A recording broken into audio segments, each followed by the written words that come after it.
বছরের প্রথম সিম দিয়ে আজকে আপনাদের সাথে একটা ভর্তা রেসিপি শেয়ার করব।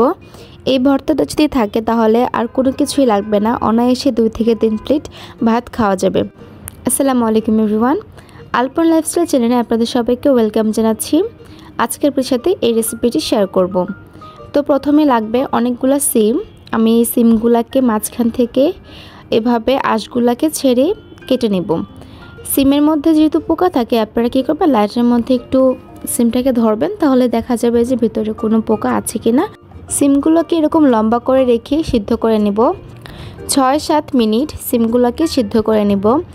এর চেয়ে বেশি সিদ্ধ করার দরকার নেই। এই যে আমার সিদ্ধ করা হয়ে গিয়েছে, এটা সিদ্ধ করা হয়ে গেলে একটু ঠান্ডা করে নেব।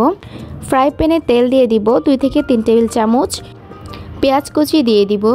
পেঁয়াজগুলোকে বেরেস্তা করে নিতে হবে, একদম পুরোপুরি বেরেস্তাও না, মোটামুটি বেরেস্তা। এই যে দেখতেই পাচ্ছেন এরকম হালকা সাদা হালকা লাল।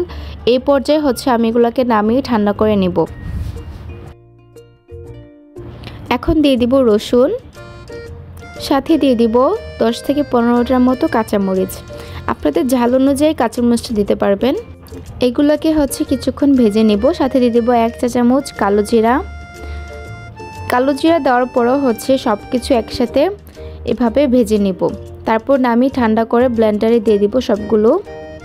তারপর দিয়ে দিব সিম। এই তো ব্লেন্ডার করা হয়ে গিয়েছে।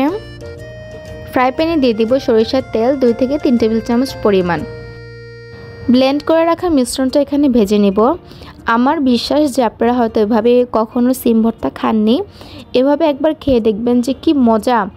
আপনারা যদি মজা না পান আমাকে কমেন্টে জানাবেন। কিছুক্ষণ ভাজার পরেও ধনেপাতা দিয়ে দিব। সামান্য একটুখানি পানিটা ব্লেন্ডারের মধ্যে মিক্সড করে এখানে দিয়ে দিলাম। লবণ দিয়ে দিব 1 চা চামচ পরিমাণ, আপনাদের স্বাদ অনুযায়ী দিয়ে দিবেন। ভেজে রাখা পেঁয়াজগুলো এখানে দিয়ে দিব। দিয়ে কিছুক্ষণ মিক্সড করে বা ভেজে নেওয়ার পরে এটা আমরা নামিয়ে ফেলবো।